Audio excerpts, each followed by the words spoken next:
Testing. Bismillah. Dengar suara ya? Jelas Ustaz. Okey. Saya tak pakai earphone sebab charge telefon. Nah, tapi okey je Ustaz. Ataupun saya pakai dulu, kemudian bila bateri dah dan dia mati dulu, tak perasan pula. Tiba je dah Ustaz. Dah elok dah Ustaz. Dah elok. Okeylah. Okey, kita baru ada 12 orang. Tak apalah, harap-harap yang lain tu akan join kemudian. So, insyaAllah kita boleh mulakan sekarang Ustaz ya. Boleh. A'udzubillah minasyaitonirrajim. Bismillahirrahmanirrahim. Alhamdulillahirabbil alamin. Wassalatu wassalamu ala asyrafil anbiya'i wal mursalin wa ala alihi wa sahbihi ajma'in. Allahumma shalli ala Muhammad wa ala ali Muhammad. Rabbi ishrah li sadri wa yassir li amri wahlul 'uqdatam min lisani yafqahu qawli. Rabbi zidna ilma. Subhanaka la ilma lana illa ma 'allamtana innaka antal 'alimul hakim. Assalamualaikum warahmatullahi wabarakatuh. Ustaz yang dihormati dan juga sahabat-sahabat yang dihormati. Alhamdulillah siri kedua kita petang ini berkisar dengan hadis-hadis dan juga amalan-amalan yang sahih daripada Rasulullah SAW. Pagi tadi dengan hadis, pagi petang pula kita belajar pula berkenaan dengan amalan yang betul-betul yang apa telah disampaikan dan diajar oleh Rasulullah SAW untuk kita beramal dengannya. InsyaAllah kita akan mendapat markah penuh, markah A+, bukan markah A ke B ke D ke C tak. Tapi Alhamdulillah bila kita belajar ni, insyaAllah dengan izin Allah, kita akan dapat markah A+ bila kita melakukan. Sebab kita ada ilmu, kita beramal dengan ilmu yang kita belajari kan. InsyaAllah. So insyaAllah dari petang ni, Kak Syedah serah kepada Ustaz untuk sambungkan sesi kita seterusnya Ustaz. Baik, masih Kak Syedah. Bismillahirrahmanirrahim. Assalamualaikum warahmatullahi taala wabarakatuh. Innal hamdalillah nahmaduhu wa nasta'inuhu wa nastaghfiruh wa na'udzu billahi min shururi anfusina wa min sayyiati a'malina may yahdihillahu fala mudilla lahu wa may yudlilhu fala hadiya lahu. Asyhadu an la ilaha illallah wa asyhadu anna Muhammadan 'abduhu wa rasuluh. Allahumma shalli wa sallim wa barik ala Muhammad wa ala alihi wa sahbihi wa man tabi'ahum bi ihsanin ila yaumiddin, amma ba'd. Fa inna asdaqal hadits kitabullah wa khairal hadi hadi Muhammad sallallahu alaihi wasallam wa syarrul umuri muhdatsatuha wa kullu muhdatsatin bid'ah wa kullu bid'atin dhalalah wa kullu dhalalatin fin nar atau kama qala an-nabi sallallahu alaihi wasallam la nabiyya ba'da. Pertamanya saya nak tahu tentang bunyi suara. Okey ya? Memang tak ada masalah ya? Okey, alhamdulillah. Ustaz. Baik, masih insya-Allah tengah-tengah hari ni kan baru-baru lepas makan, Allahu akbar. Kalau ada yang terlena pun memang saya tak pelik lah. Memang dipersilakan lah. Baik, hari ni kita Jihad sebagai penuntut ilmu Ustaz, insya-Allah.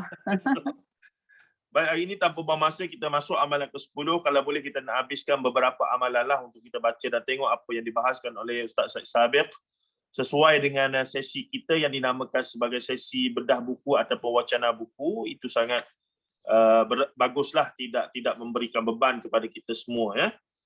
Baik, amalan yang ke-10 yang memang kita jadi isu dan memang masih lagi dibincangkan.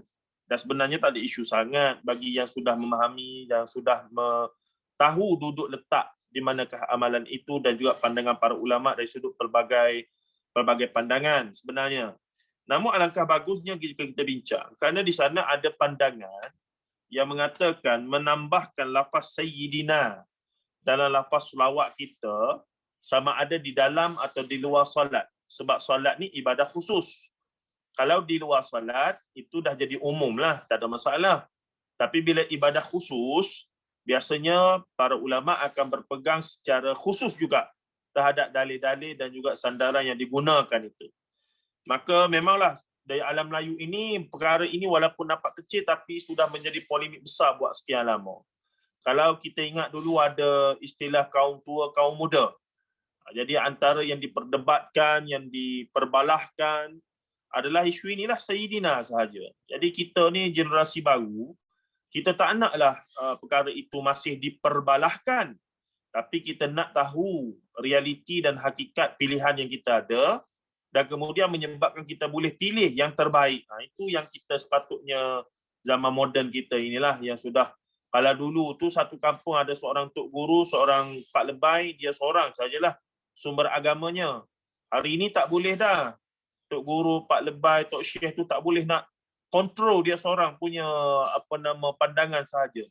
Sebab dunia kita sudah dunia rentas, benua rentas ilmu, rentas. Tuan guru saya sudah masuk, Ustaz Zulkhairi. Ini yang rasa risau sikit ni. Baik. Ala kulli hal, apa yang kita nak cari penyelesaian adalah maksudnya kita cari yang terbaik lah, yang tidak menyebabkan kita bergaduh dengan orang, itu pasti tidak sunnah ya.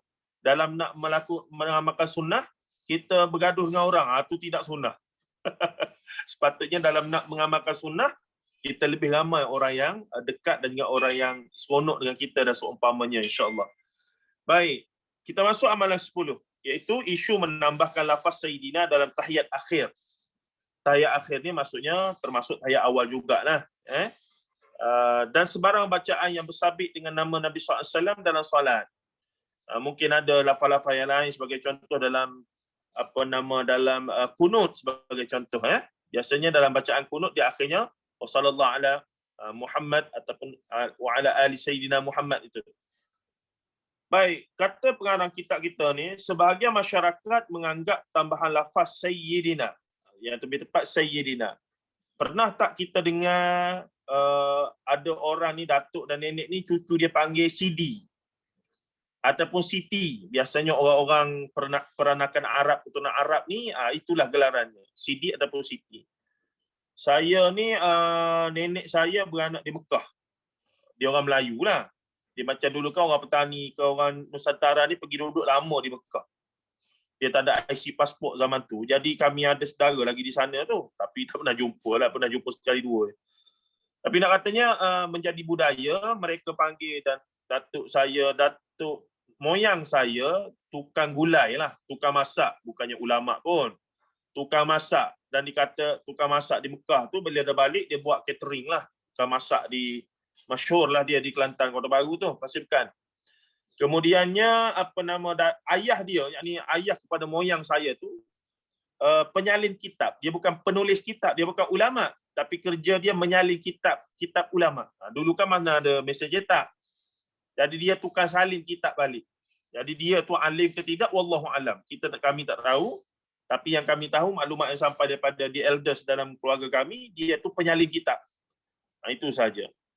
Tapi apa yang menariknya adalah dalam menanggapi perkara tersebut, jadi gelaran Sidi dan Siti ni sebenarnya berasal daripada Sayyidina ataupun Sayyidatina lah. Jadi diringkaskan menjadi Sidi ataupun Siti. Boleh pada orang Melayu, anak baru beranak letak nama Siti. Siti Nurhaliza. Contoh, Siti Nurdiana. Tak ada masalah Siti tu, adik saya semua Siti. Siti Zahidah, Siti Zakiah, Siti Zarifah, Siti Zafirah. Nah, tak ada masalah Siti tu. Cuma dari sudut kalimah asal, kalau kita nak telusuri daripada mana datangnya Siti, dia bukan perkataan Melayu, dia kata pinjaman gelaran daripada bahasa Arab. Biasanya merujuk kepada orang tua, datuk ataupun nenek lah. Sidi ataupun Siti ni orang tua, nenek datuk kita, yang kemudian dimelayukan jadi Siti, nama sekian-sekian, Sidi sekian-sekian itu. Baik. Jadi asalnya adalah Sayyidina dengan Sayyidatina. Sayyidatina dengan Sayyidina. Itu secara maklumat tambahan untuk kita. Janganlah pula yang namanya Siti itu tidak mahu lagi menggunakan nama Siti. Tak ada kaitan ya. Baik, sebahagian masyarakat menganggap tambahan lafaz Sayyidina dalam selawat Ibrahimiyah. Selawat yang paling hebat sekali selawat apa? Selawat Ibrahimiyah. Ranking nombor 1. Rasulullah sendiri ajar. Sebagaimana istighfar yang terbaik, dia ada Sayyidul Istighfar, yang tidak ada pun lafaz istighfar di dalamnya. Allahumma anta rabbi, la ilaha illa anta khalaqtani, wa ana abduka wa ana ala ahdika wa'dika mastata'tu. A'udzu bika min syarri ma sana'tu, abu'u laka bi ni'matika 'alayya wa abu'u bi dhanbi faghfir li fa innahu la yaghfiru dzunuba illa anta. Dalam riwayat Ahmad, riwayat Tirmizi dan seumpamanya, dinyatakan bahawa siapa yang membaca sekali siang sekali malam akan bebas ataupun dihapuskan segala dosa umpamanya itu. Itu fadilatnya. Baca sekali saja.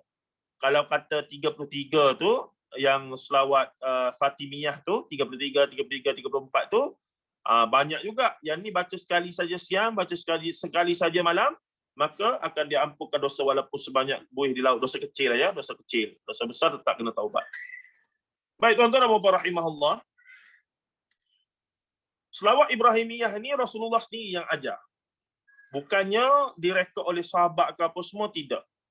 Jadi fadilat selawat Ibrahimiyah juga datang daripada Rasulullah sallallahu alaihi wasallam. Makanya ia sangat kita kata kuatlah. Secara tekalnya kalau boleh begitulah kita kekalkan. Baik. Kemudian katanya lagi, dikatakan apa salahnya menambah lafaz tersebut kerana penambahan itu menunjukkan lebih adab kepada Rasulullah sallallahu alaihi wasallam. Dari satu sudut kita pun tak mampu nafikan. Meletakkan Sayyidina tu yang maksudnya tuan kami. Wahai tuan kami. Tak ada masalah lah. Memang Rasulullah tuan kita, maksud dalam arti kata penghulu kita, pemimpin kita, tuan kita lah. Kita punya leader dan seumpamanya, penghulu kita apa semua. Tapi dalam konteks disebabkan sudah ada nas yang jelas itu. Adakah sunat yakni afdal dan diutamakan untuk ditambah perkataan Sayyidina? Itu persoalannya. Dalam bacaan tahiyat akhir ataupun bacaan yang sudah dikhaskan dalam salat itu. Sebagaimana contoh asyhadu anna Muhammadar Rasulullah dalam azan. Allahu akbar, asyhadu an la ilaha illallah, asyhadu anna sayyidana Muhammadar Rasulullah. Boleh ke begitu? Kita pun tak pernah dengar orang buat. Kalau nak kira-kira menambah Sayyidina dalam tahiyat akhir itu afdal, maka barangkali adalah orang akan meletakkan di masa depan lah. Kita khawatir di masa depan akan ada orang meletakkan Sayyidina juga dalam lafaz azan. Allahu akbar, Allahu akbar, Allahu akbar, Allahu akbar. Masuk asyhadu an la ilaha illallah, asyhadu an la ilaha illallah, asyhadu anna sayyidana. Kita dengar betul terkejut. Ni mazhab mana pula ni? Tapi kalaulah dikatakan baik, maksudnya kita pun kena terimalah satu masa ada orang azan memasukkan Sayyidina dalam azan. Kalau kita beranggap apa masalah, benda baik. Sebab itulah sebenarnya konsep apa salahnya benda baik ni tidak valid dalam amalan khusus. Kalau amalan umum, muamalat tak ada masalah. Benda baik, ambil sampah, pergi tolong buang, tu okey. Bila amalan khusus, dia ada isu. Sebab dia disiplinnya adalah khusus. Sandarannya adalah khusus. Ia menjadi ujian kepada kita, kita boleh okey ke tidak dengan apa yang sudah ada itu. Sama ada kita nak tambah atau kurangkan. Baik, maka katanya lagi apa dia? Lafaz Sayyidina ataupun Sayyidina bermaksud penghulu kami. Sememangnya Nabi SAW adalah penghulu bagi umat manusia, anak Adam sekalian, sebagaimana sabdanya, ana sayyidu walidi Adam yaumal qiyamah. Aku adalah penghulu bagi seluruh anak Adam pada hari kiamat. Hadis riwayat Muslim 6079. Di sana ada satu hadis lagi yang panjanglah berkaitan kejadian di Yaumil Mahsyar, bila mana manusia semua duk menunggu di padang mahsyar ni, kita semua esok-esok, maka manusia pun pergi cari Nabi Adam. Maka manusia pun kata, wahai Adam, kami ni teruk sangat begini. Kamu ni Allah Ta'ala sendiri cipta kamu dengan tangan dia. Maka kenapa kamu tidak minta dengan Allah, mulakan hisab dengan segera. Adam kata, hari ni aku pun duduk risau dengan diri aku ni. Mafhum gitu ya.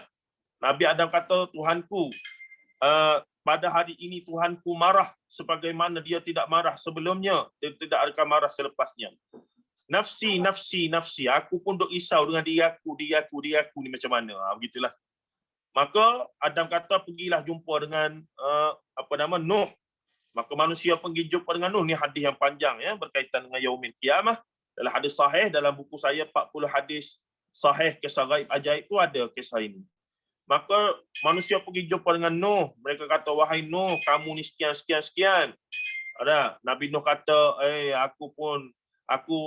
Nabi Adam tadi dia kata, aku pernah mendekati satu benda yang Allah Ta'ala larang. Itulah Syajaratul Khuldi tu kan. Jadi Nabi Nuh pun, Nabi Adam kata, aku pun pernah buat benda yang Allah Ta'ala marah lah. Benda yang Allah Ta'ala larang itu. Jadi pernah buat kesalahan. Bukan dosa, tapi kesalahan. Jadi. Dan kemudiannya pergi jumpa Nabi Nuh. Lepas jumpa Nabi Nuh, benda yang sama. Nabi Nuh kata, aku pernah fras dengan umat aku. Sedangkan Allah suruh aku dakwah. Selepas aku dakwah 950 tahun, yang ikut beberapa orang saja aku pun fras. Jadi dimintalah Nabi Nuh kata nafsi. Maka disuruhlah jumpa dengan Nabi lain pun, Nabi Musa. Lepas Nabi Musa pun lebih kurang sama, jumpa Nabi Isa, jumpa Nabi Muhammad, ringkas cerita ya. Jumpa Nabi Muhammad pun pergi duduk di bawah arash. Bila Nabi Muhammad duduk bawah arash, Nabi Muhammad pun bermunajat di situ, barulah Allah kata, baiklah, maksudnya dimakbulkan munajat kamu, hai Muhammad, kamu boleh pergi. Kita mulakan hisab. Bahkan umat pertama yang masuk syurga tanpa hisab adalah sebahagian umat Nabi Muhammad sallallahu alaihi wasallam. Soalannya, apakah kita termasuk kalangan itu? Wallahu a'lam. Itu yang kita risaukan. Baik. Ibu ayah sekalian, kita tengok apa katanya lagi. Lafaz selawat yang diajarkan oleh Rasulullah sallallahu alaihi wasallam. Muka surat 48 tu. Kita pergi laju ya. Lafaz selawat Ibrahimiyah dalam salat yang diajarkan oleh baginda sallallahu alaihi wasallam kepada para sahabat ialah lafaz selawat yang tidak ada perkataan sayyidina tadi. Lafaz tersebut ialah sebagaimana terdapat dalam pelbagai riwayat sahih daripada Nabi sallallahu alaihi wasallam. Antaranya hadis Abu Mas'ud Al-Ansari, iaitu Bashir bin Sa'ad bertanya kepada baginda sallallahu alaihi wasallam bagaimana hendak bersolawat. Solawat ni apa dia, tuan-tuan? Selawat ni basically solat sama dengan solat. Solat sama dengan solat, kemudiannya sama dengan selawat, iaitu doa. Doa. Tapi sebab tu solat tu juga doa. Wa aqimis salatu lidzikri. Dirikanlah solat untuk ingat padaku. Yakni solat berdoa, satu manifestasi doa. Baik. Maka selawat ni sebab tu para ulama menghukumkan harus untuk kita. Sebab tu sebahagian ulama ada cipta mereka punya selawat sendiri. Yang mereka duk nasyid apa semua tu lah. Pada hakikatnya para ulama mengharuskan untuk ada pelbagai jenis lafaz selawat asalkan dia punya makna tidak bersalahan dengan akidah. Sebab setengah selawat ni ada sampai letak Nabi Muhammad, wahai Nabi Muhammad yang menerima doa. Tak boleh lah.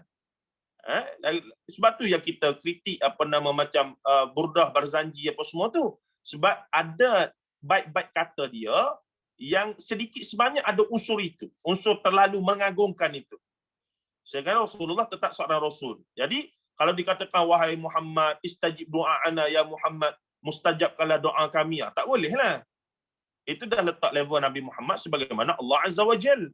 Ataupun menjadikan Nabi Muhammad sebagai nur secara hakiki, bukan maknawi. Rasulullah sebagai nur secara maknawi, tak ada masalah. Quran pun kata, maksudnya Rasulullah tu nur, cahaya penerang hidayah yang mendorong kita, yang memberi hidayah melalui Al-Quran. Itu betul. Tapi Rasulullah tu nur macam mana? Nur Rasulullah ni sampaikan kalau dia berjalan bawah matahari tak ada bayang. Itu masalah tu. Sedangkan Rasulullah manusia biasa macam kita dari sudut fizikalnya, dari sudut zahirnya. Yang membezakan dia adalah Rasul yang diangkat oleh Allah Azza wa Jalla menjadi Rasul kepada kita. Itu. Tapi Rasulullah secara flesh and blood macam kita lah. Luka, sedih, marah. Dah. Cuma ada beberapa keistimewaan, peluh Rasulullah bau wangi. Itu pun tak pelik sebab ada pun manusia yang biasa macam kita ni, disebabkan pemakanan apa semua, dia pun peluh bau wangi apa semua. Tapi Allah Ta'ala jagalah Rasulullah dalam bab tu pun Allah Ta'ala jaga. Baik. Disebabkan Rasulullah sangat menjaga pemakanan baginda dan seumpamanya. Baik, jadi diletakkan di situ, maka selawat tu boleh je. Sebab tu bila ada orang ulama-ulama sekian-sekian buat selawat, basically tak ada masalah sebab dia lafaz doa. Tetapi yang jadi masalah, Bila dia karang selawat-selawat itu dengan pelbagai lafaz bla bla bla, yang pertama isunya dari sudut makna tadi dikhawatiri ada makna-makna yang melampau. Yang keduanya mereka letak fadilah. Siapa yang selawat sekian-sekian dapat pahala seluruh nabi dan rasul. Ni selawat tafrijiyah dalam tarikat Tijani. Siapa yang pernah dengar tarikat Tijani yang sudah difatwakan sesat pun, dan kemudiannya mereka ada selawat, pengasas mereka ada buat selawat, reka selawat yang mana dia mengatakan siapa yang doa amal selawat yang dia cipta ni, makanya pahalanya akan dapat seluruh pahala nabi dan rasul. Bukan main, baca sekali saja. Jadi syoklah duduk saja-saja semayang dak apa dak baca selawat dia dapat pahala nabi dan rasul. Ni bermulanya ajaran sesat ni melampau dalam amalan. Sedangkan di sana ada hadis sahih yang memang sahih menceritakan amalan kecil pahala banyak. Ada. Contohnya yang sedang kita buat sekarang menuntut ilmu. Rasulullah kata man ghada ila al-masjid la yuridu illa ay yata'allama khairan aw yu'allimahu kana lahu ka ajri hajjan tamman hajjatahu. Siapa yang pergi ke masjid, bila boleh pergi masjid lah.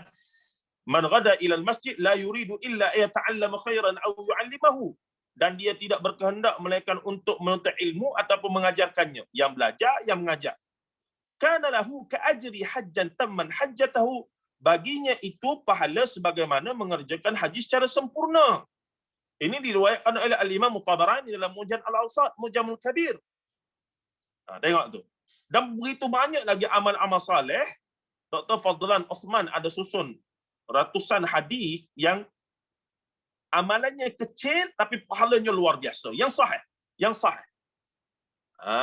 Dan biasanya lafaznya ada ghufira lahu ma taqaddama min dhanbih, ataupun pelbagai lagi lafaz yang menunjukkan diampunkan dosa-dosa yang telah lalu dan akan datang, adapun pahala itu besarlah, besar sangat. Baik. Tetapi di sana ada direka-reka selawat-selawat ini yang pada asasnya selawat yang direka itu tak ada masalah, harus, majoriti ulama kata harus untuk kita cipta kita punya doa sendiri pada Rasulullah, tak ada masalah. Tetapi bila diletakkan kaifiyat dan fadilatnya yang tertentu, jadi ada masalah. Bila diletakkan kaifiyat dan fadilat yang tertentu, mula ada masalah. Maka di sini, yang ajar lafaz selawat ini adalah Rasulullah sendiri kepada para sahabat, yang dinamakan selawat Ibrahimiyah. Dan fadilatnya juga bukan rekaan melainkan datang daripada sahabat ataupun Rasulullah SAW sendiri. Apa dia kata Rasulullah? Maka jawab baginda, ucapkanlah Allahumma salli ala Muhammad wa ala ali Muhammad kama sallaita ala Ibrahim ali Ibrahim wa barik ala Muhammad wa ala ali Muhammad kama barakta ala ali Ibrahim fil alamin innaka Hamidum Majid. Baik. Lihat Sahih Bukhari 934, 3370, Sahih Muslim 935 dan lain-lain. Pelbagai lafaz sebenarnya ada sedikit beza-beza lah. Baik, pandangan para ulama dalam hal ini. Cuba kita tengok. Para ulama berbeza pandangan. Sama ada penambahan perkataan Sayyidina adalah lebih baik atau kekal dengan apa yang diajari oleh Nabi SAW kepada para sahabat lebih baik. Kebanyakan ulama melihat mesti dikekalkan lafaz selawat yang diajar oleh Nabi SAW kepada para sahabat ketika tasyahud akhir. Tidak perlu ditambah lafaz Sayyidina kerana ianya adalah suatu kepatuhan kepada apa yang sabit daripada Nabi SAW berkaitan lafaz zikir atau selawat yang diajarkan kepada para sahabat. Dipanggil ittiba'us sunnah, yakni dah teks jelas kata begitu. Kalau kata tak jelas, kita boleh consider lah ada pandangan-pandangan lain, amalan sahabat ke apa semua gitu-gini. Tapi bila ia jelas Rasulullah yang ajar begitu, maka sebenarnya atas kita lebih wajar kita cenderung untuk mengekalkan sebagaimana yang ori yang asalnya Rasulullah ajar. Sepatutnya begitu. Dalam solat kita bincang dalam solat sekarang ni, tasyahud akhir. Adapun di luar, itu cerita lain. Di luar, dia cerita lain. Tapi dalam bab salat, disebabkan nas ini khusus juga dalam bab salat, maka why not kita kekalkan saja. Sebab markah penuhnya adalah dengan itu wajah dia. Baik. Katanya lagi apa dia? Sebagaimana tidak ditambahi lafaz Sayyidina ketika azan dan iqamah. Begitu juga dalam selawat pada tasyahud akhir.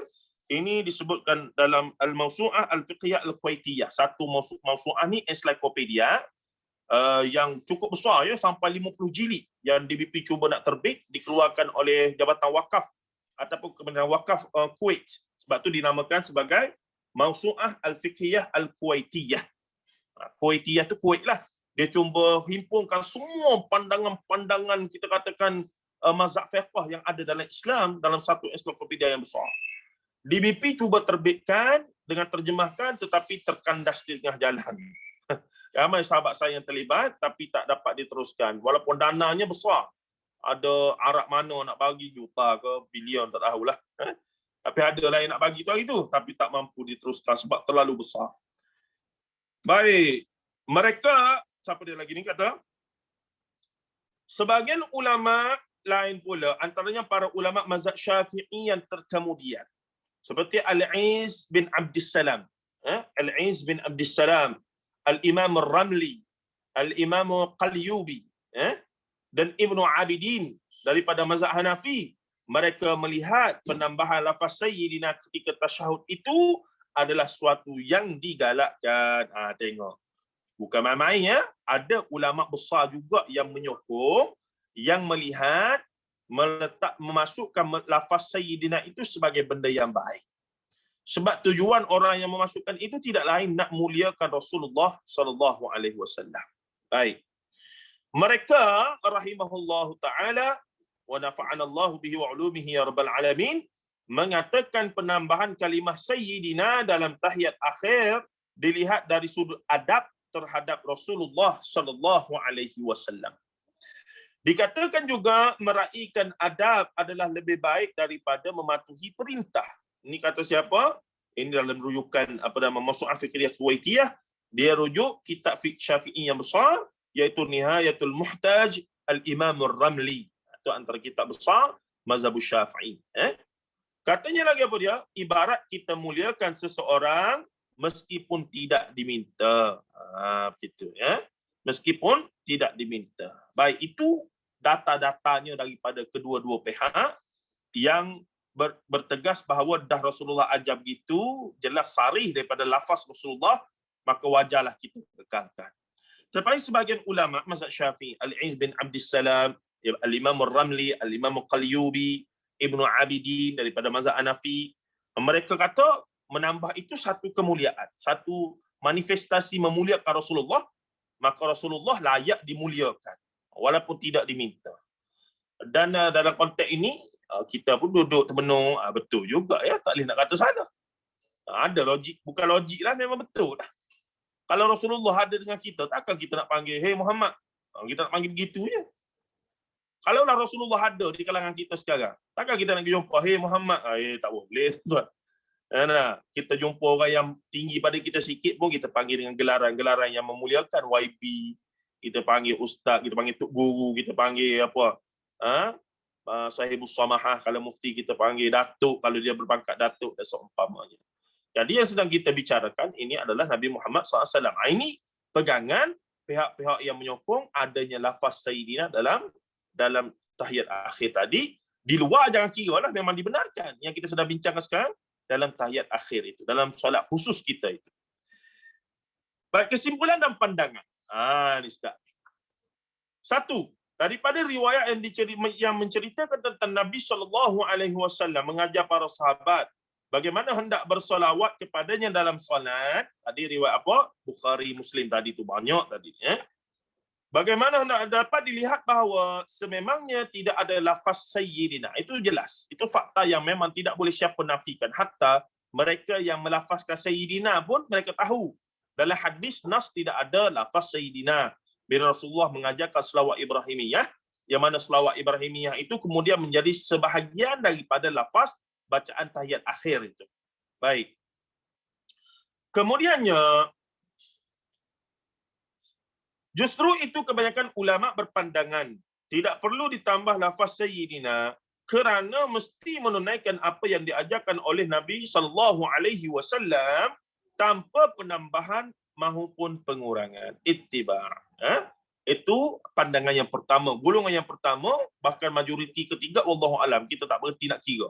Tapi kebanyakannya, kalau kita tengok kitab-kitab fiqh yang memfokuskan fiqh, hatta dalam mazhab Syafi'i, ulama-ulama Syafi'i yang lain pun berpegang lebih kurang yang sama.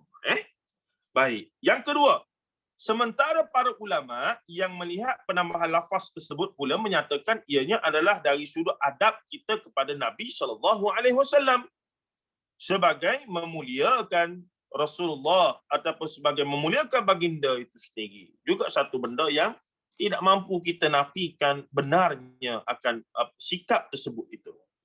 Yang ketiga, dalam masalah ini penulis, yakni Ustaz Sabit kita ni, Ustaz Ahmad Sabit ni, dia kata pada dia, secara peribadi, dia kata penulis cenderung kepada pandangan jumhur. Apa dia jumhur? Majoriti. Kena ingat tu, jumhur, majoriti. Kalau pandangan kita panggil ijma' para ulama' itu bersepakat. Tapi ijma' tu pun ada dia punya tahap. Ijma' dalam mazhab Syafi'i saja ke? Ulama-ulama Syafi'i saja? Ataupun ijma' seluruh ulama' mazhab? Tu beza pula tu. Ada dia punya maratib, ada dia punya tingkatan-tingkatan juga.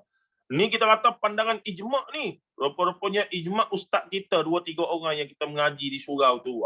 Tu ijma' para ustaz kita. Bukan ijma' para ulama'. Jangan kita guna istilah secara wewenang lah. Oh, ini ijma' ni. Ijma' siapa? Ijma' ustaz kita dengan kawan dia, dengan kawan-kawan dia. Tu bukan ijma' para ulama'. Itu ijma' ustaz kita je lah. Jadi bila sebab di sana ada kitab Al-Imam Muziri, tulis kitab Al-Ijma', dia himpunkan, dia cuba himpunkan semua pandangan-pandangan yang mencapai tahap ijma' ulama' pada zaman dia, ulama' sebelum zaman dia. Namun begitu tetap karya itu dikritik, ya. Karya itu dikritik kerana sebenarnya yang dikatakan ijma' itu masih ada lagi yang tidak pun mencapai tahap ijma'. Jadi yang betul-betul ijma' ulama' ini yang usul dalam agama lah, ba'akidah apa semua itu tak ada bahas dah. Allah satu, mari ulama' kata Allah dua, peninglah. Itu tidak. Itu semua usul dalam agama ini semuanya ijma' lah.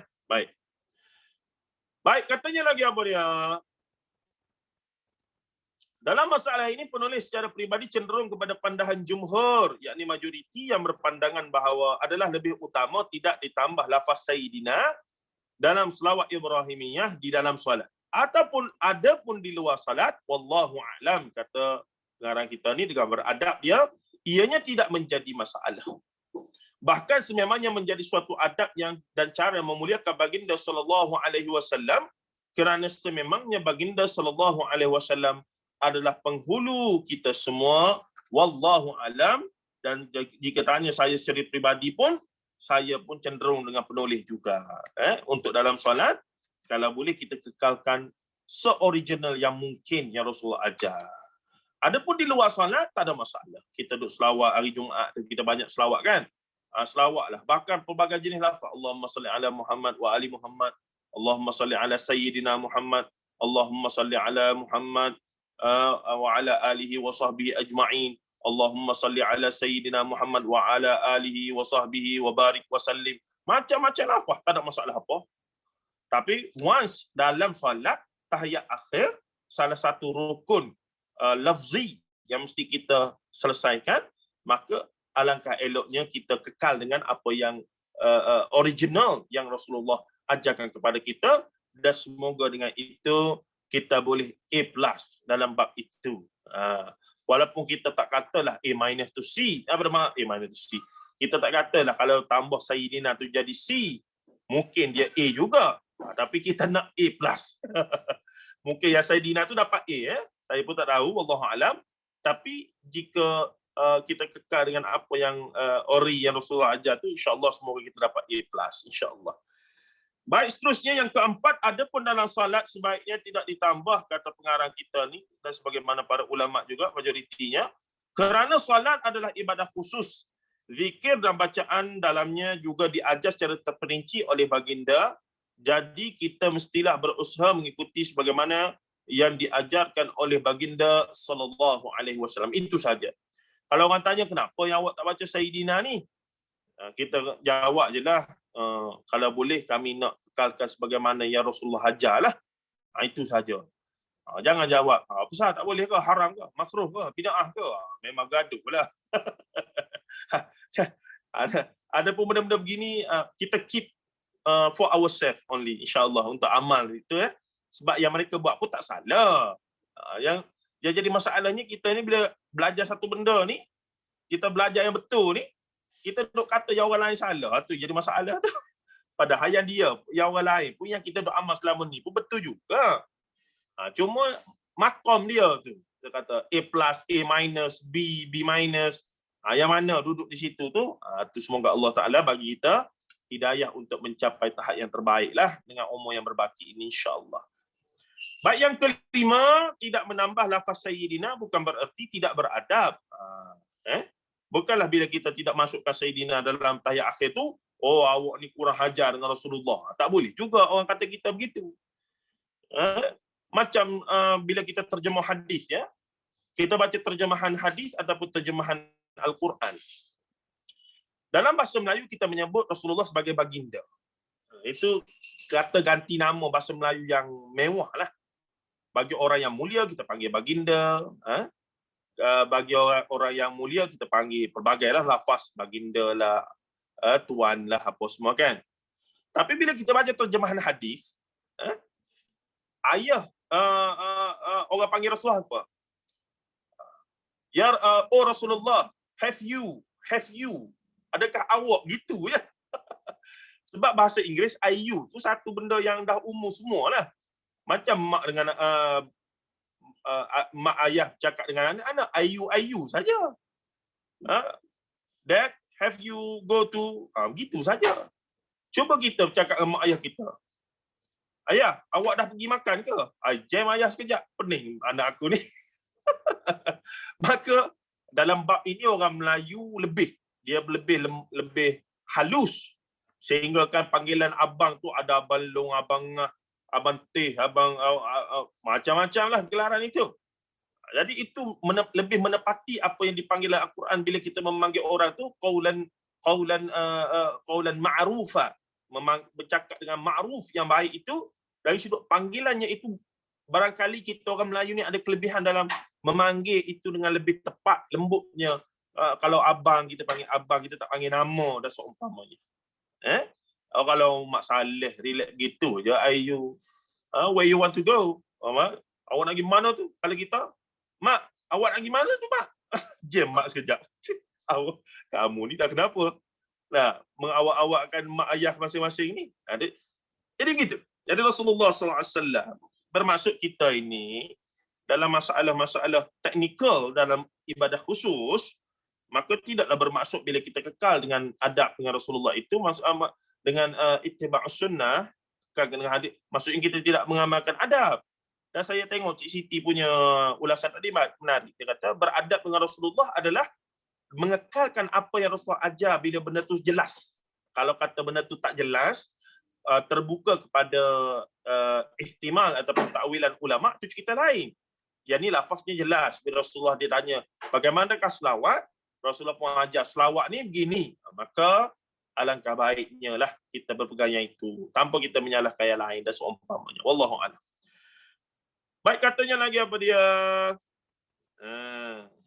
Kita tidak menambah lafaz wa barakatuh ketika salam selepas salat. Walaupun itu lafaz salam yang paling sempurna ketika di luar salat. Assalamualaikum warahmatullahi. Assalamualaikum, taslim dia panggil, kita taslim tu. Dan asalnya adalah sekali sahaja ya. Yang wajibnya sekali saja. Assalamualaikum. Kita sakit perut sangat-sangat ni. Tak tahan dah ni, hujung dah. Assalamualaikum warahmatullahi. Pum keluar, tak ada masalah. Sah dah. Tak sempat kali kedua, tak apa. Sudah cukup syarat ya. Tu contoh-contoh diberi pada guru-guru kami masa kami kecil-kecil dululah. Belajar solat masa sekolah-sekolah dulu. Baik, kita tidak menambah lafaz wa barakatuh ketika salam selepas salat, walaupun itu lafaz salam yang paling sempurna di luar salat, tetapi kita tidak menambahnya dalam salat kerana mengikuti apa yang diajari baginda sallallahu alaihi wasallam. Lihat nota kaki tu. Terdapat hadis yang menyatakan penambahan lafaz wa barakatuh pada salam pertama, iaitu riwayat Abu Daud nombor 999. Kata Wa'il bin Hujr, tak silap saya ini, Wa'il bin Hujr radhiyallahu anhu, sahabat. Sallaitu ma'an Nabi sallallahu alaihi wasallam fakana yusallimu an yaminihi, iaitu belah kanan, Assalamualaikum warahmatullahi wabarakatuh. Wa an shimalihi Assalamualaikum warahmatullah. Aku bersalat, kata Wa'il bin Hujr, bersama Nabi SAW. Baginda memberi salam ke sebelah kanan, Assalamualaikum warahmatullahi wabarakatuh. Dan sebelah kiri, Assalamualaikum warahmatullah. Kata Syekh Abdul Aziz At-Tarifi, ini ulama semasa daripada Saudi, luar biasa, menghafal kutubus sittah, dikata riwayat begitu ya. Bukan setakat hafal Quran, tuan-tuan, menghafal kitab hadis seluruhan. Ini tak tahu kalau tak apa ya. Wa amma ziyadatu wa barakatuhu fala asala laha, jaa fi nuskhati inda Abi Dawud wa yazharu annaha min ba'di nusakh wa laysat fi riwayati asalan wa in kanat fi riwayati thabitah. Kata dia ulah balik berkaitan riwayat Abu Daud tersebut, dia kritiklah, dia memberikan ulasan. Adapun penambahan lafaz wa barakatuh tidak ada asalnya. Terdapat riwayat dalam satu salinan Sunan Abi Daud, zahirnya penambahan tersebut adalah daripada sebahagian penyalin naskah, bukannya asal riwayat. Atau sabit, ada perkataan itu dalam riwayat. Ianya adalah syaz, yakni ganjil lah, lafaz istilahnya ganjil ataupun tidak masyhur. Sila lihat sifat salat Nabi Tarifi. Hadis berkaitan salam diriwayatkan oleh 15 orang sahabat, ada antara yang sahih, hasan, dhaif dan matruk. Matruk ditinggalkan, tarakah tinggal, yakni riwayat itu tidak terpakai, ditinggalkan. Semuanya tanpa dhaif jiddan, yakni semuanya tanpa menambah penambahan lafaz wa barakatuh, kecuali riwayat Wa'il bin Hujr ini dan Ibnu Mas'ud dalam Sunan Ibni Majah, ya Aunul Ma'bud. Oleh kerana itu kebanyakan mazhab menganggap tidak disyariatkan penambahan lafaz tersebut dalam salam selepas solat. Namun saya pernah solat di PWTC masa tu ya. PWTC masa tu pesta buku. Dan dalam masa yang sama pesta buku. Jadi solat Jumaat di situ. Imamnya itu tak tahu siapa lah masa tu ya. Memang dia bagi salam. Assalamualaikum warahmatullahi wabarakatuh. Kita terkejut. Hai, lain macam ni. Baru yang kedua, Assalamualaikum warahmatullahi wabarakatuh. Dia ada hujung tu. Jadi dari sudut hukum disebabkan ada riwayat walaupun diperbahaskan apa semua itu gini, tidak adalah ulama kata jadi batal ke apa semua, tidak. Cuma jadi apakah ia menepati sunnah Nabi sallallahu alaihi wasallam? Yang lebih kuat secara jumhur lah, hampir semua sekali mengatakan memadai dengan Assalamualaikum warahmatullah. Tu majoritinya di mana-mana pun. Baik. Tapi kita ni jenis tak apa, saya nak wabarakatuh juga. Nafas saya panjang, ikut mung lah. Nak macam mana orang kata tak boleh, dia nak. Yang orang suruh dia tak nak. Terbalik. Baik. Kemudian katanya lagi begitu juga dalam masalah penambahan lafaz Sayyidina ini dalam selawat di dalam salat, jika kita menambahnya kerana beriltizam, yakni kita istiqamah, iltizam itu, fa iza azamta fatawakkal 'ala Allah, itulah azamta itu bil iltizam, dengan apa yang diajari baginda sallallahu alaihi wasallam sahaja. Dan akhir sekali, namun demikian perselisihan ini tidaklah sampai membida'ahkan mereka yang menambahkan lafaz Sayyidina juga wa barakatuh tadi. Kerana mereka melakukannya dengan tujuan memuliakan dan beradab ketika menyebut nama Nabi sallallahu alaihi wasallam. Jelas. Tak kena bala, cuma untuk orang yang nak lebih sikit ilmu dan juga hujjah dalam beramal macam kita. Lepas ni bila kita sebut Assalamualaikum warahmatullah, kita sebut dengan tahu. Ini riwayat Bukhari Muslim dan jumhur ulama bersama dengan perkara ini. Ataupun dalam masalah Sayyidina tadi, bila kita baca dalam tahiyat akhir, Allahumma salli ala Muhammad, kita buat dalam keadaan sedar, jumhur ulama bersama kita. Jadi kemahlah kita tu, insya-Allah. Dalam masa sama, semoga Allah Taala menilai ijtihad kita betul lah. Sebab kita bersama dengan majoriti ulama gitu.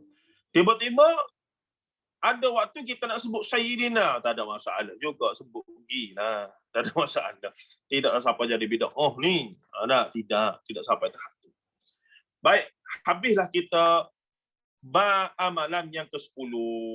Jadi tak perlu balah sebenarnya, melainkan perlu ngaji.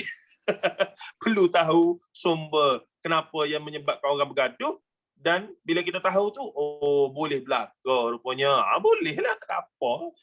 Yang duk bergaduh sangat tu kenapa? Jadi boleh tanya Ya. soalan? Ya kan sudah? Jadinya yang pentingnya kita belajar kan sekarang ni. Ya, kita tahu kenapa yang jadi perbezaan tu kenapa. Jadi Sekiranya dengan kita, tahu jadi dengan kita tahu kenapa sepanjang zaman umat berbeza kerana ulama yang berbeza dan sumber perbezaan itu. Yang paling pentingnya cara faham hadis dan seumpamanya, maka kita pun relax lah. Gini je. Oh, alah. Ingat kapur sangat. Apa maknanya, susah menyesat kafir mengkafir ni, Allahu Akbar. Begitu. maknanya kita Ya. maknanya kita nak beramal tu, maknanya kita sekarang ni bila kita belajar, kita tahu apa yang kita buat lah kan, bukan kosong lah maksudnya. Itu Betul. itu pentingnya kita, maknanya kita ada sandaran, kita ada Ya. Bukan sembang kedai kopi lah. ikutan lah jadinya benda tu kan. Betul. Terima kasih Ustaz. Sebab dulu macam saya tanya, daripada mana yang kita tahu anak Nabi 7 orang? Tak ada lain, nasyid lah anak Nabi kita ada 7 orang. Jadi adakah itu sandaran? Adakah itu sumber? Itu ya. Sebab dunia sudah berubah. Kalau dulu kita lay on our ustazah, khalas. But nowadays not like that anymore. Ustaz kita tu dia ambil sumber daripada mana? Itu kita tanya. Awak ikut siapa ni? Ustaz saya, ustazah saya. Dia ambil daripada mana? Itu soalan seterusnya. Tak tahulah dia ambil daripada tok guru dia. Itu yang jadi masalah tu. Kalau kata saya ikut ustaz saya dalam pengajian kitab sekian-sekian, okeylah kita tahu. Oh, dia beramal dengan mazhab Syafi'i versi ulama Nusantara, Syekh Daud Fatani. At least kita tahu mazhab Syafi'i dia adalah versi Syekh Daud Fatani, seorang ulama mazhab Syafi'i Nusantara. Tapi kena pastikan betul ada dalam kitab dia tu lah. Tapi kadang-kadang dia nisbah saja, dia sebut je. Ni mazhab Syafi'i ni. Kita kata Syafi'i mana awak ni? Jadi pelik lah. Jadi rupa-rupanya dia dengar begitu saja. Ini jadi masalah. Baik, boleh kita pergi ke bab seterusnya. Ada persoalan lagi daripada sahabat-sahabat yang bertulis, ada ke tu? Kak Syeda, ada ke? Cuba tengok. Tak ada je. Tak adalah. Kat sisi kita ni lah kan. Adakah sebagian ulama Syafi'i mengatakan sunnah hanya memberi salam sekali sahaja? Ada sebagian ulama Syafi'i mengatakan sunnahnya hanya memberi salam sekali sahaja kan. Wallahu alam, secara jujurnya wallahu alam, tapi dalam kebanyakan literasi fiqh mutaakhir ini majoriti mengatakan 2 lah, lafaz taslim 2. Yang wajibnya 1, tapi 2 tu masuk sunat lah. Jadi assalamualaikum warahmatullahi wabarakatuh. Cuma pernah berlaku ni, saya dengar daripada Syekh Hamzah Yusuf.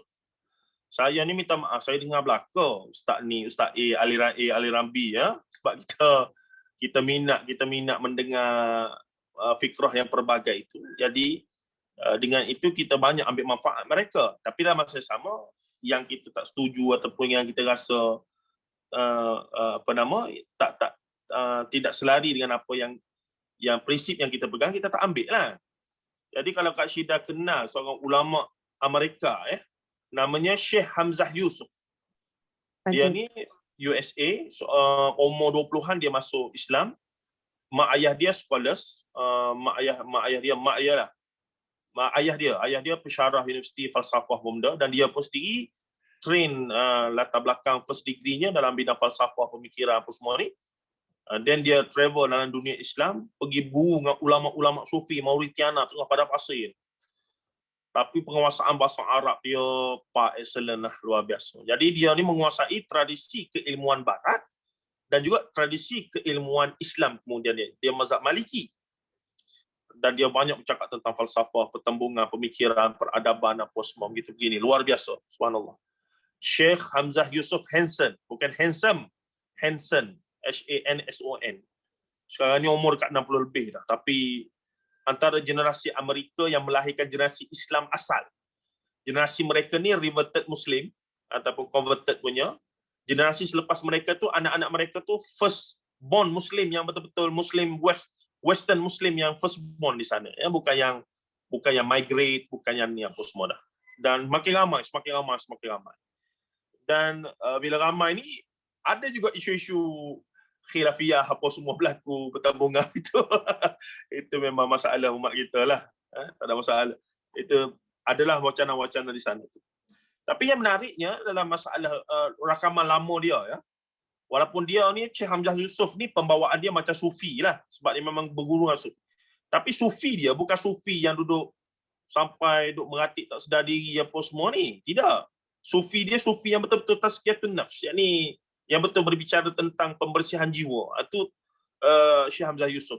Dia berzikir tapi bukanlah berzikir sampai tahap duduk ramai-ramai menari-nari, berpusing-pusing apa semua, tidak. Itu dia tak. Jadi dia sebut dalam satu rakaman ni, dia kata berkaitan dengan khilafiyah ni lah. Pernah berlaku seorang syekh ni duduk di Mekah, duduk di dalam Kaabah, di dalam Masjidil Haram. Dia tengok satu hamba Allah ni bagi salam 2 kali. Salam, taslim dia 2 kali. Assalamualaikum warahmatullahi wabarakatuh. Assalamualaikum warahmatullahi wabarakatuh. Sedangkan ketika itu, arus perdananya, mazhab yang dipakai adalah taslimnya sekali. Assalamualaikum warahmatullahi wabarakatuh. Dan dia tak sebut syekh tu syekh mana, dan dia tak sebut zaman tu zaman bila. Cuma dia ceritakan situasi, itu dah menarik cerita. Maka seorang ulama ni duk tengok seorang hamba Allah ni duk solat, bagi salam 2 kali. Assalamualaikum warahmatullahi wabarakatuh. Assalamualaikum warahmatullahi wabarakatuh. Kalau orang Melayu dia tambah pula hangguk. Hangguk tu tak ada tuan. Cara saya bagi salam yang betul adalah Assalamualaikum warahmatullahi. Sedang elok kita pusing tu dengan Assalamualaikum warahmatullahi tu kena sedang elok. Tu. Dan bila paling balik Assalamualaikum, tak ada stop dah tengah ni. Tidak, ni RNR dulu. Kalau dia hangguk juga, begitulah. Hangguk dia. Risau kita tengok. Jadi teknikal sikit lah, tak ada apa-apa. Jadi bila Syekh Hamzah Yusuf kata, bila dia ulama ni tengok ada orang bagi salam 2 kali, sedangkan majoriti pada masa itu mazhabnya adalah sekali saja. Jadi lepas kawan tu habis solat di dalam Masjidil Haram tu, dia panggil. Dia pun tanya, daripada mana kamu ambil amalan itu? Iaitu bagi salam 2 kali tu. Nah, dia pun tanya Syekh tu, kamu hafal semua hadis? Dia pun kata, tak. Separuh? Tidak. Suku? Syekh tu kata, ya, suku aku hafal hadis.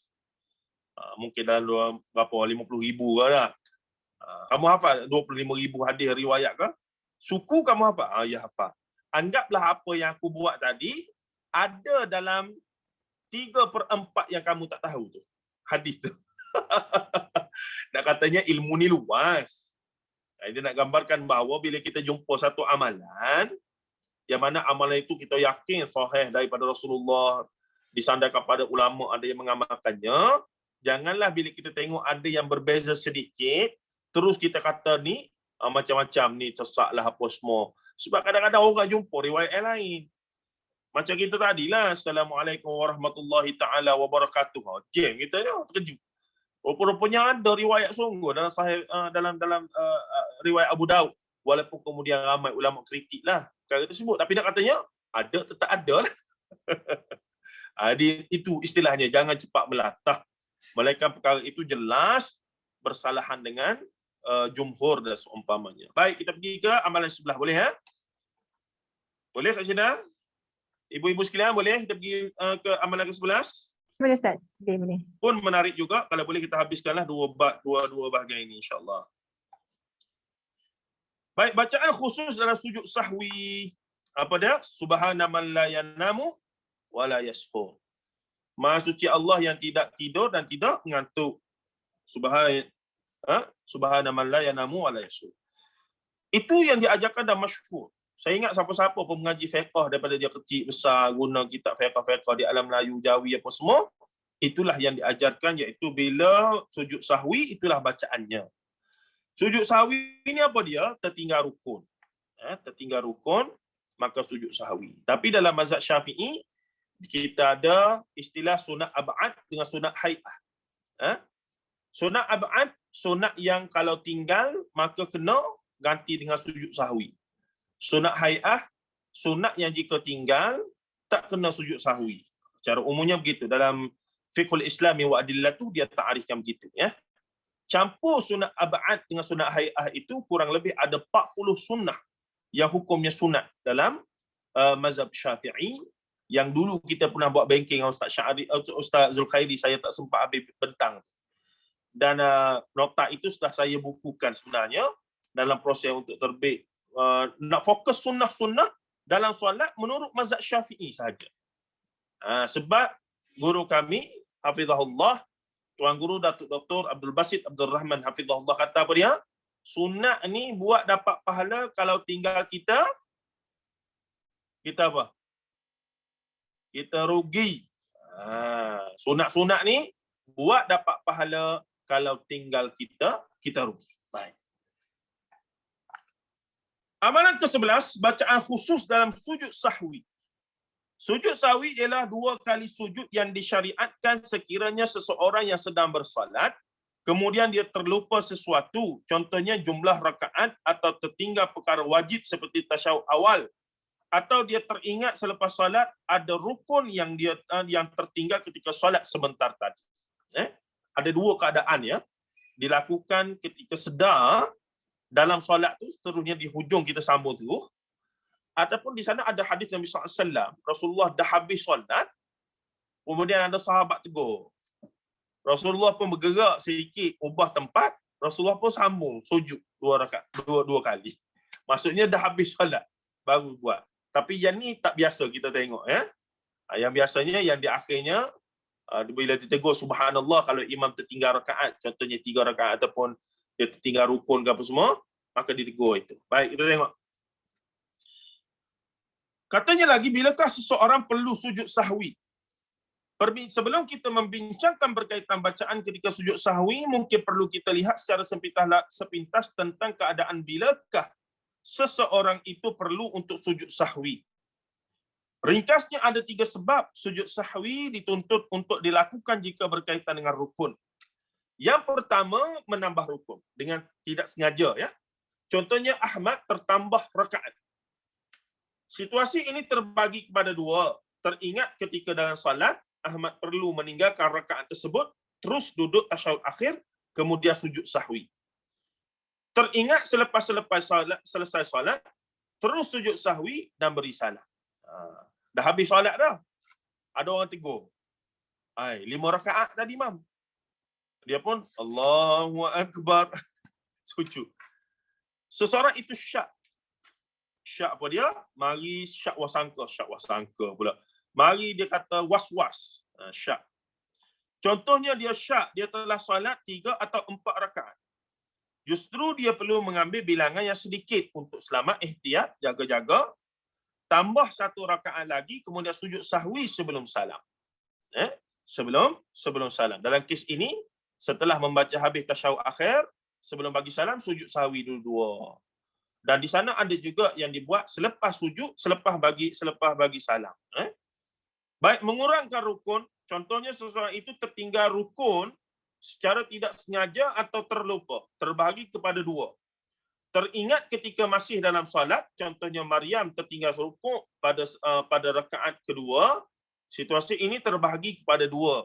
Maryam teringat ketika atau selepas rukuk pada rakaat seterusnya, maka rakaat kedua itu terbatal, rakaat seterus itu menjadi ganti, kemudian sujud sahwi sebelum salam. Yakni dia ganti baliklah menjadi jadikan rakaat ketiga dia tu jadi rakaat kedua.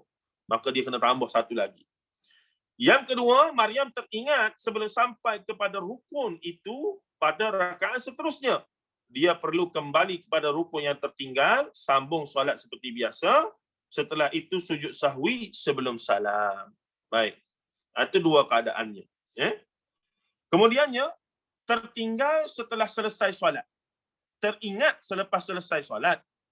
Contohnya Fikri tertinggal 1 rakaat. Selepas solat baru dia teringat. Situasi ini juga terbagi kepada 2. Fikri teringat selepas salat tetapi dalam tempoh yang pendek. Contohnya sejurus selepas salam. Dalam situasi ini fikri perlu segera menggantikan rakaat yang tertinggal, kemudian duduk tasyahud akhir, sujud sahwi, kemudian salam. Itu keadaannya. B. Fikri teringat tentang salat selepas salat tetapi dalam tempoh yang lama. Contohnya selepas dia solat, dia pergi makan di kedai, kemudian baru teringat dalam situasi ini, solatnya telah terbatal, perlu diulangi semula. Itu yang dimasukkan oleh Ustaz Sabiq berdasarkan pandangan Imam Nawawi dalam Syarah Al-Muhazzab. Begitu juga jika tertinggal sunat ab'ad seperti tasyahud awal dan juga dituntut untuk sujud sahwi. Dituntut untuk sujud sahwi. Walaupun sebenarnya walaupun kita katakan sunat ab'ad tu sunat saja, bukanlah rukun. Tasyahud awal kan sunat saja, iaitu sunat ab'ad, tidaklah rukun. Tetapi dalam mazhab Syafi'i tertinggal yang itu dan tertinggal ada 7 perkara lebih kurang. Tak ingat saya dalam perbahasan Prof. Wahbah Zuhaili itu ada 7 tempat. Antaranya doa qunut lah, doa qunut tertinggal, rokok tertinggal, sujud apa semua tu seumpamanya. Tertinggal yakni sunat tasyahud awal itu. Baik. Kita pergi lanjut. Perbahasan ulama berkaitan sifat sujud sahwi. Setelah dibincangkan keadaan dan situasi yang menyebabkan seseorang perlu sujud sahwi, para ulama menyatakan bagaimana sifat sujud sahwi yang hendak dilakukan. Apa bacaannya? Sebab 2 kali tu. Sujud, bangkit, sujud. Duduk antara 2 sujud, sujud balik. Secara umum para ulama menyatakan bahawa sifat sujud sahwi adalah sama seperti sujud yang lain dalam solat, termasuk juga bacaannya. Maksudnya apa dia? Maksudnya bacaannya subhana rabbiyal a'la lah.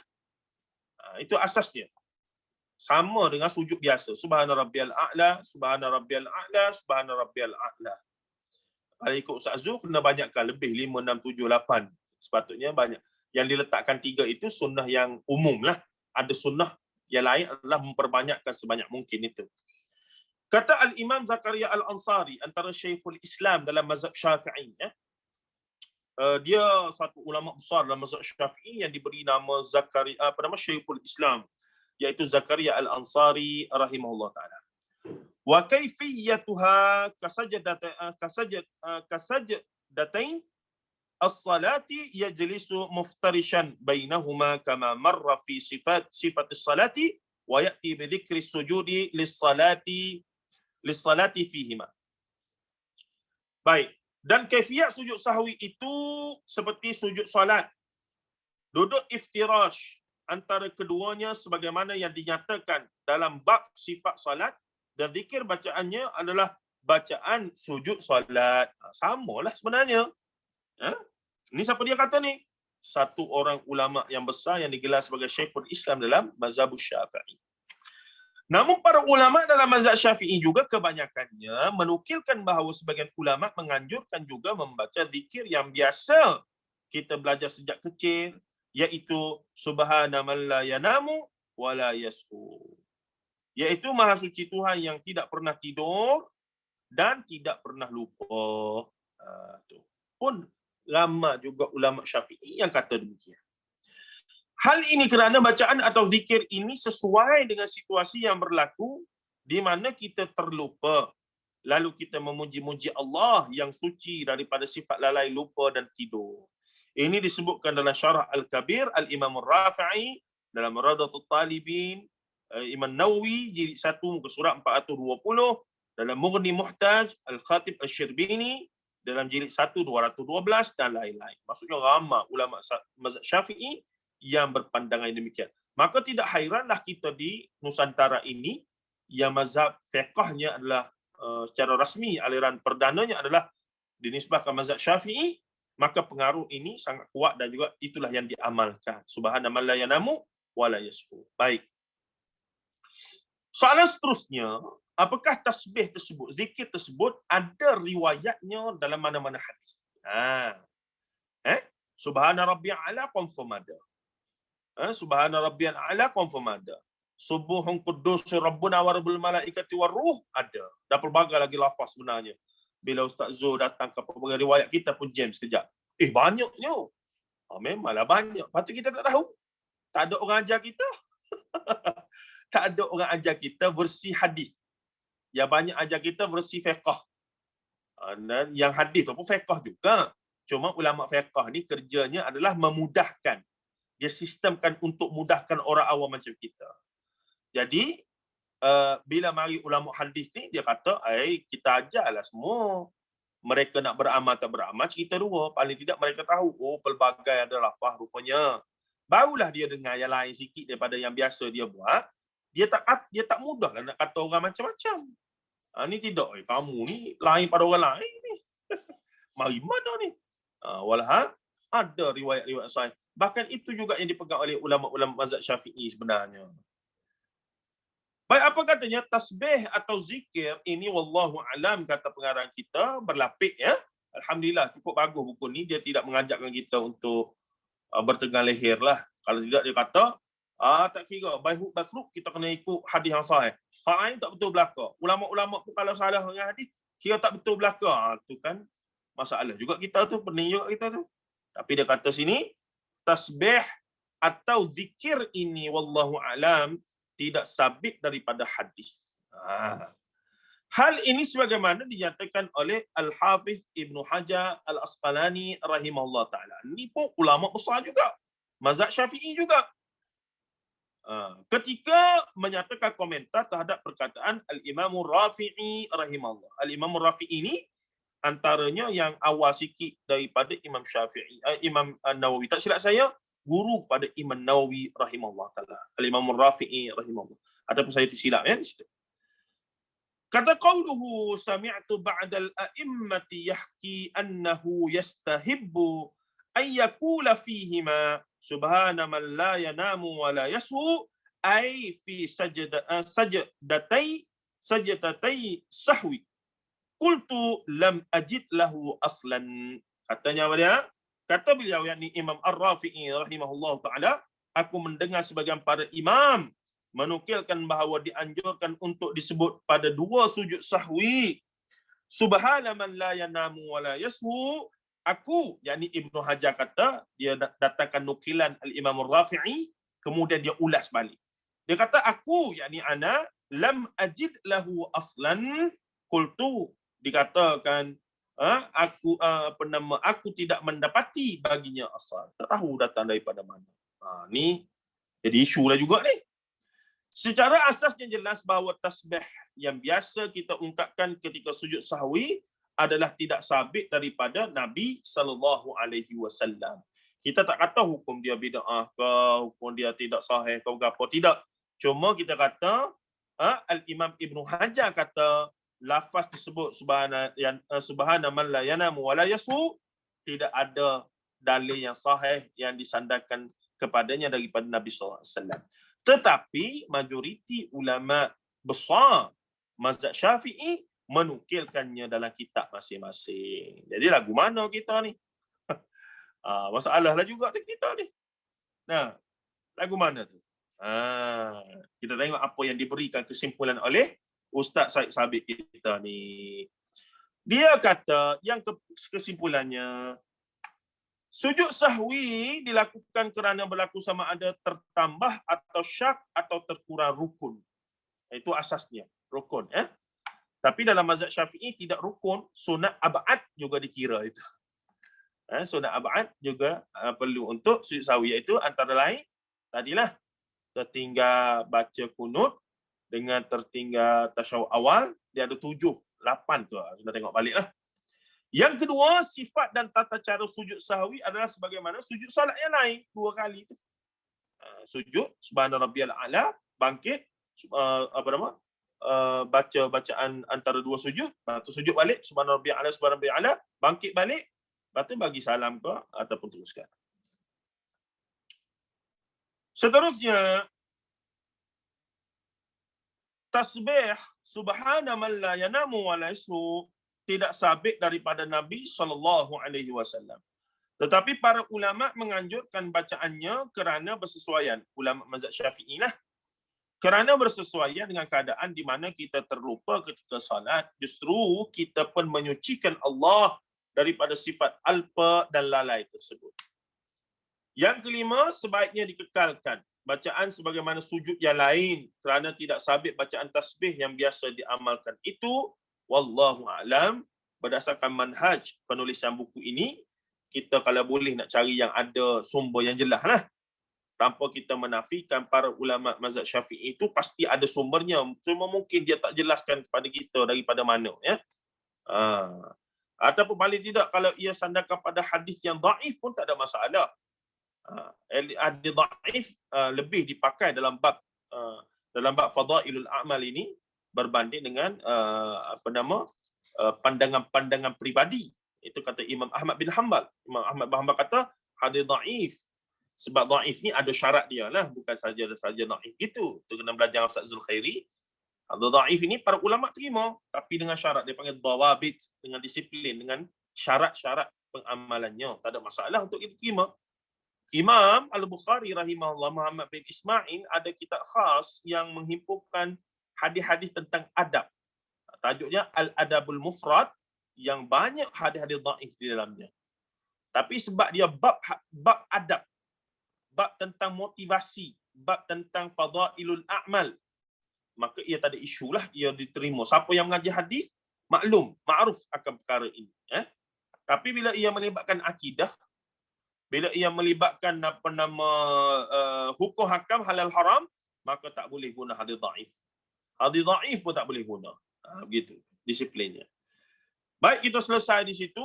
Jam sudah menunjukkan pukul 4. Jika ada soalan, pandangan, perbincangan ataupun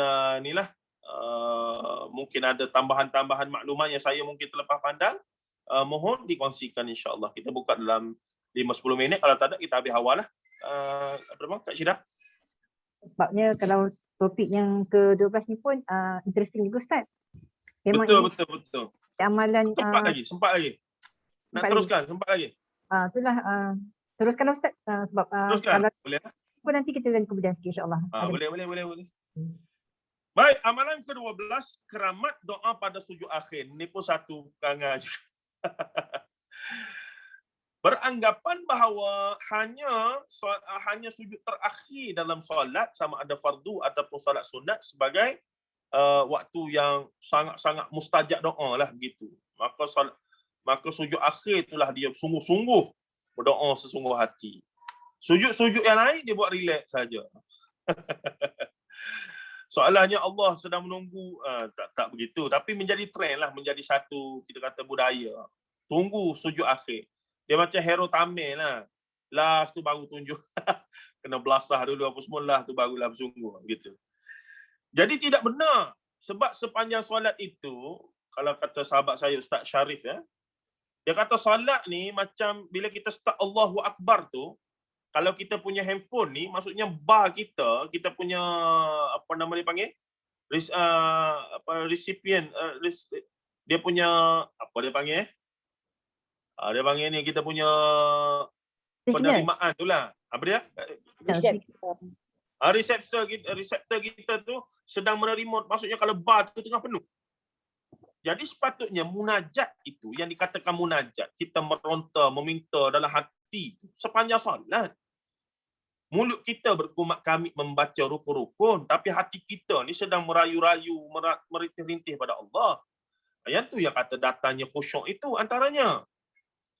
Minta benda yang patut lah, minta benda yang tak patut tak boleh juga. Bila kita duduk menghadap Allah tu, Allahu Akbar, kita angkat takbir, kita mula angkat takbir tu, hati kita ni serah pada Allah lah. Maksudnya, dalam arti kata kalau berbicara ke, merayu ke, meratap ke, dengan Allah lah. Walaupun mulut kita dah baca wajhatu wajhi lillazi fataras sama, bismillahirrahmanirrahim. Di samping menghayati bacaan-bacaan itu, maka dalam solat itulah waktu yang sangat mustajab sepanjangnya. Cumanya di sana ada dalil-dalil lain yang menunjukkan ada tempat hotspot yang lebih khusus. Contohnya dalam setiap solat, betul. Contohnya amin bersama imam. Sebelumnya itu bila imam baca Fatihah secara jahar, kita amin kita itu bersama dengan amin para malaikat. Kalau kita ada hajat khusus, masa itulah nak sebut. Ibu ayah sekalian. Maksudnya ghairil maghdubi bila imam ghairil maghdubi alaihim waladdallin. Dalam hati kita tu sepatutnya ya Allah begini. Jadi amin tu Allah malaikat pun amin dengan kita.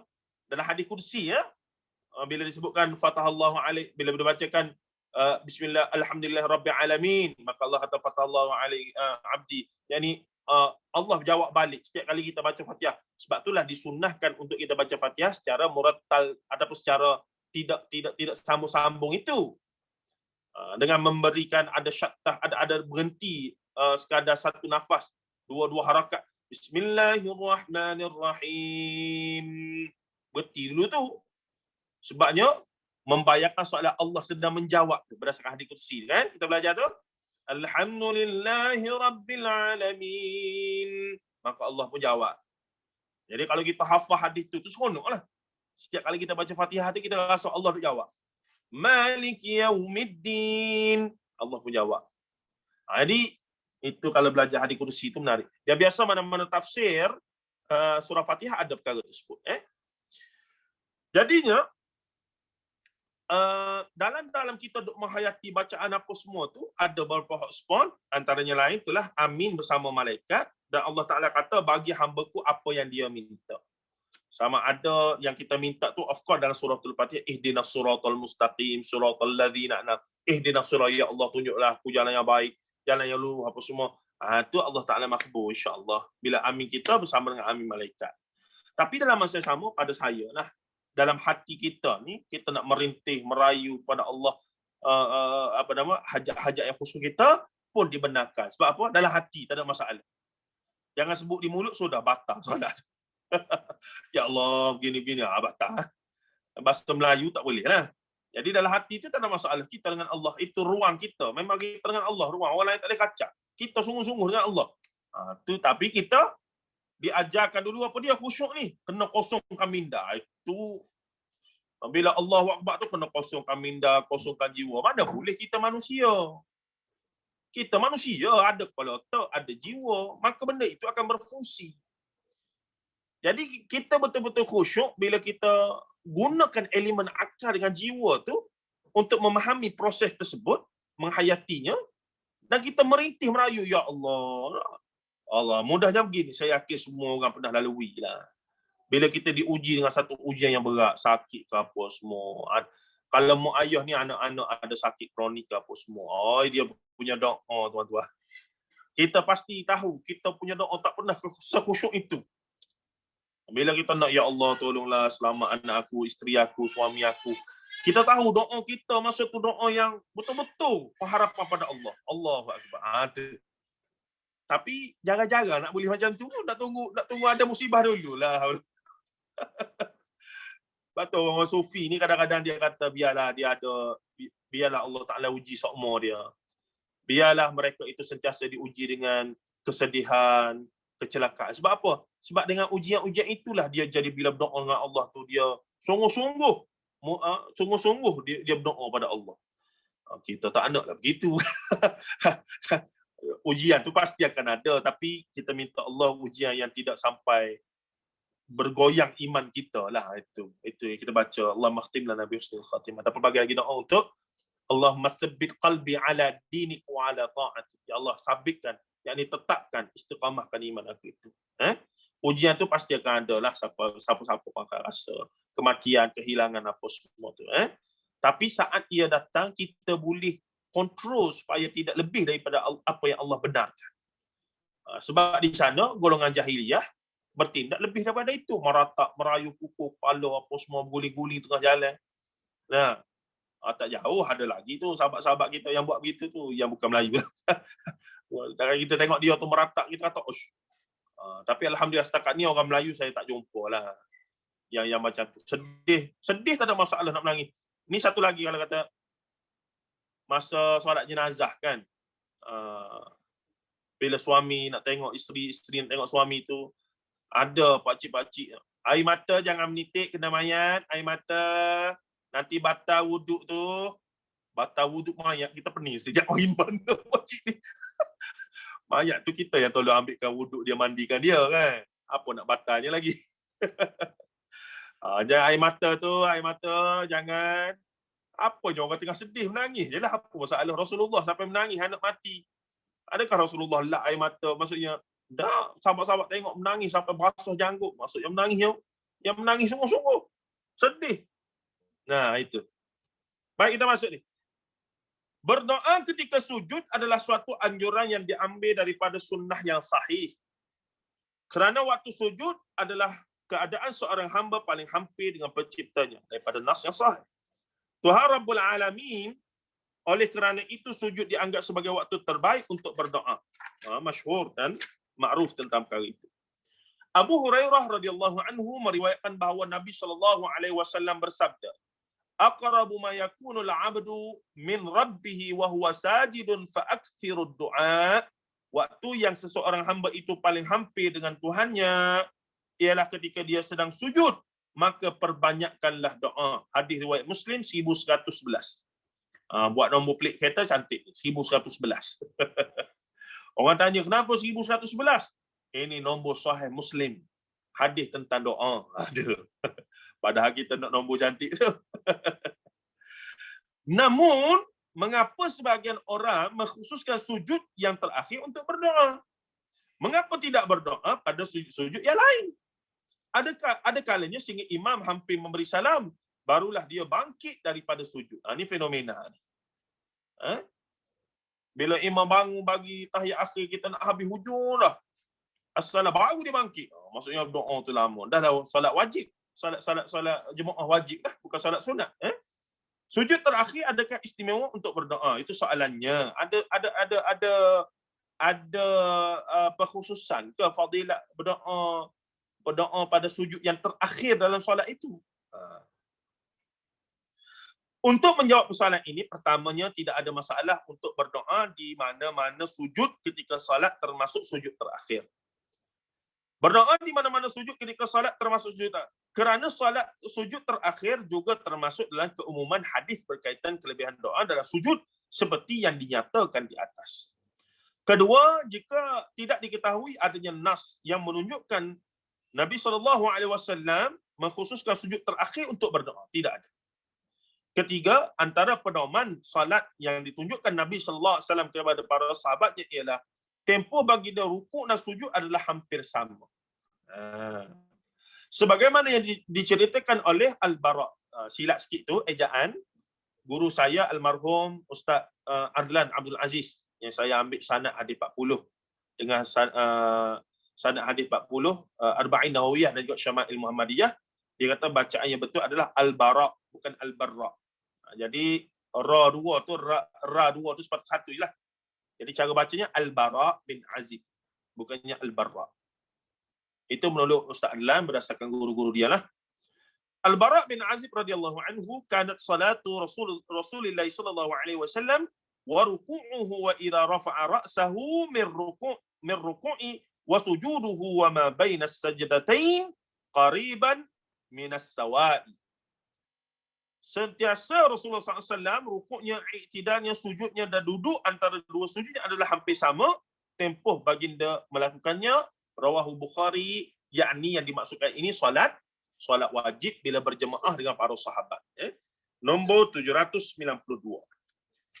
Justru difahami bahawa kata pengarang kita ini perbuatan seseorang yang memanjangkan sujud terakhir untuk berdoa kelihatan agak menyelisihi sunnah kerana telah memanjangkan satu rukun berbanding rukun yang lain.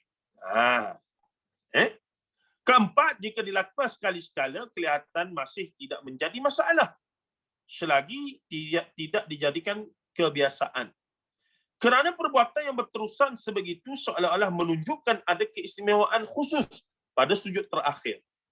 Hal ini sepatutnya dielakkan kerana ditakuti kita mengkhususkan sesuatu yang tidak dikhususkan oleh agama. Dia jadi bid'ah idhafiyah. Menetapkan suatu benda dalam ibadah yang dah ada, tapi kita tetapkan. Benda yang umum, kita pandai-pandai tetapkan. Baik, katanya lagi apa dia? Hal ini jelas bercanggah.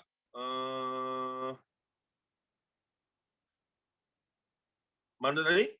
Baru makmum itu bangun, ini dia bercanggah.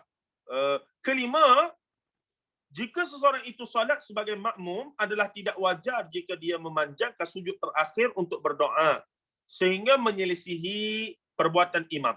Bahkan ada kala sehingga imam hampir selesai tahiyat akhir baru makmum itu bangun dari sujud. Hal ini jelas bercanggah dengan anjuran Nabi SAW agar imam itu diikuti sebagaimana sabda baginda daripada hadis Abu Hurairah radhiyallahu anhu, "Innama ju'ilal imamu liyutamma bihi fala takhtalifu alaihi."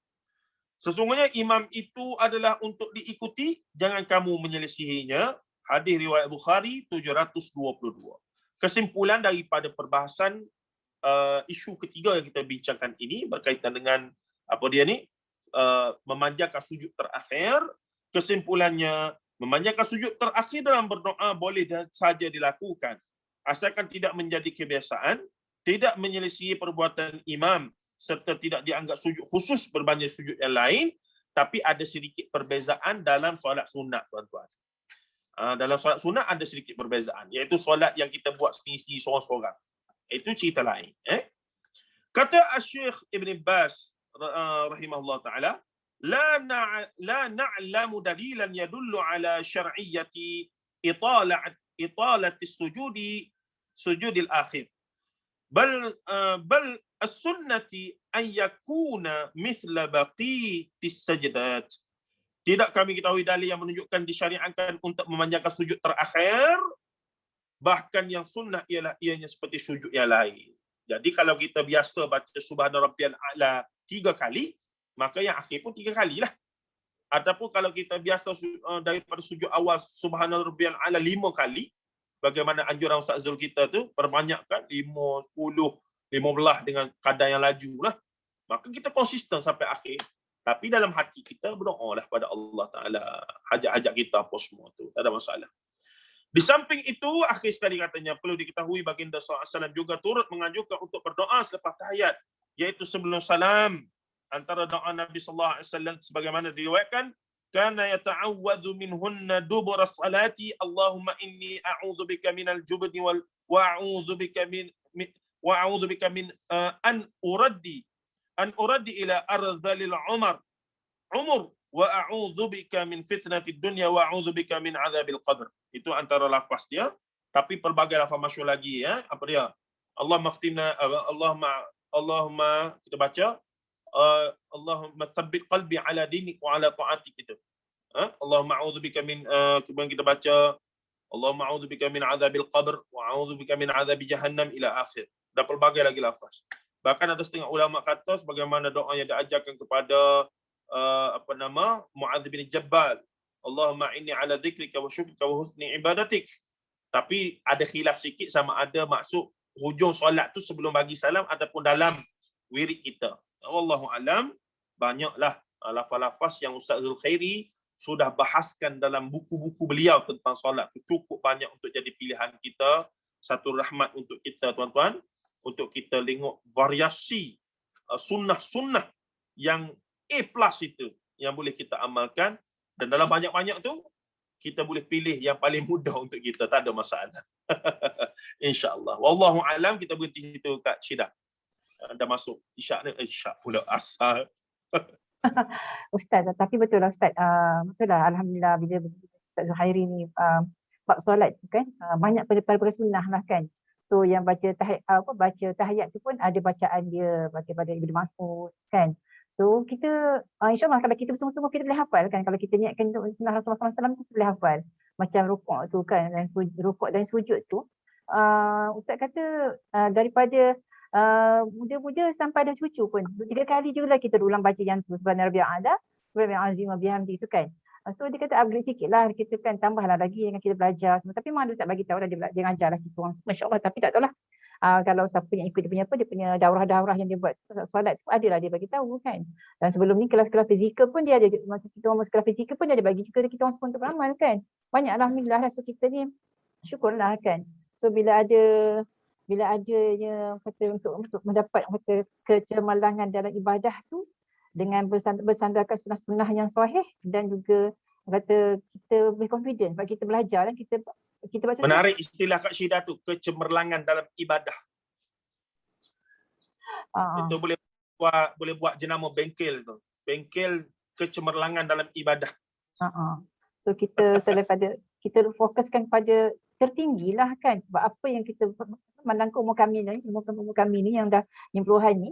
So berbaki-baki tu usia-usia kita tu rugi dah, yang lepas tu kita tak pernah tahu apa itu sunnah-sunnah yang ada dalam solat-solat kita kan, sama ada wajib ataupun yang solat sendirian kan. So alhamdulillah Ustaz, hari ni rasanya tapi macam ni, macam apa tajuk yang akhir tu macam terkejar-kejar sikit kan. Sekarang ni pun dah 17 kan, insyaAllah kalau boleh Ustaz recap sikit tu untuk next sesi tu kan nanti kan. Boleh. So insyaAllah kita jumpa lagi lah, siapa dah masuk. Kita jumpa lagi pada sesi akan datang. InsyaAllah walaupun dah ada kelas fizikal ni, tapi kelas petang ni macam tak ada masalah untuk diteruskan. Cuma pagi tu mungkin dia dah bertemu dengan kelas fizikal di masjid ke di mana-mana kan. InsyaAllah kita usahakan insyaAllah. So Ustaz, terima kasih Ustaz atas ilmu yang disampaikan petang ni. Mudah-mudahan sahabat-sahabat semua cubalah kita cuba usaha untuk dapat kecemerlangan dan ibadah-ibadah kita kan, untuk berjumpa Rasulullah SAW nanti kan. Sekurang-kurangnya bila jumpa Rasulullah SAW ni kenal kita, yang kita pernah mengamalkan sunnah-sunnah baginda Rasulullah SAW kan, bukan sekadar ikutan tapi kita ada ilmu dan disampaikan disandarkan hadis-hadis Rasulullah SAW, insyaAllah. So insyaAllah Ustaz, kita jumpa lagi Ustaz. Terima kasih Ustaz atas yang disampaikan petang ni. Kita jumpa lagi pada next sesi akan datang, insyaAllah. So kita end sesi petang dengan tasbih kafarah dan surah As. Subhanallah bihamdika asyhadu an la ilaha illa anta astaghfiruka wa atubu ilaik. Wal 'asri innal insana lafi khusr. Assalamualaikum warahmatullahi. Saya keluar awal sikit ya. Okay, silakan Ustaz. Waalaikumsalam warahmatullahi Sama. Okey sahabat-sahabat semua, jazakumullah khairan katsira atas keberadaan petang ini. Alhamdulillah. Seronoknya kalau ada kelas-kelas macam ni kan, rasa macam hakikatnya nak beramal ibadah tu dengan sunnah-sunnah Rasulullah SAW. Walaupun bila kita bersalawat orang kata kurang, tapi bila majlis ilmu macam ni sebut-sebut nama Rasulullah SAW sikit-sikit tu, hadis-hadis Rasulullah SAW, rasa bahagia sangat rasa. InsyaAllah, alhamdulillah. So sahabat-sahabat semua, insyaAllah kita jumpa lagi. Terima kasih Kak Norma. Jumpa lagi Norma. Terima kasih banyak Kak Syida. Sihat elok dah Kak Syida? Riza nanti ada PM Riza ya. Ini your help lah. Okey. Itulah rasanya memang tak apa nanti kita ada. Okey. Ada kena minta tolong bantuan kawan-kawan lah sebab rasa macam tahu. Sebab hari ni kelas 2 kali Kak Syida tak sempat rehat. Itulah. So nanti tak sahabat-sahabat yang mungkin bantu Kak Syida lah kan, dari segi untuk kata ke depan sikit lah kan. Perlu kadang-kadang perlu bantuan lah sebab daripada dulu sampai sekarang tak habis-habis buku Kak Syida je. Ada siapa yang nak bantu kan. InsyaAllah kita jumpa lagi. Terima kasih Riza ya. InsyaAllah jumpa lagi. Terima kasih Kak Syida. Assalamualaikum. Sahabat-sahabat semuanya, Assalamualaikum warahmatullahi wabarakatuh. Sama-sama Ain. Terima kasih Ain. Tadi nampak komen dekat Dapur Muslimah daripada kat sini pula. Alhamdulillah. Okay, ya. Waalaikumsalam warahmatullahi wabarakatuh. Terima kasih. Sama. Okay, Assalamualaikum warahmatullahi wabarakatuh. Jumpa lagi insyaAllah. InsyaAllah.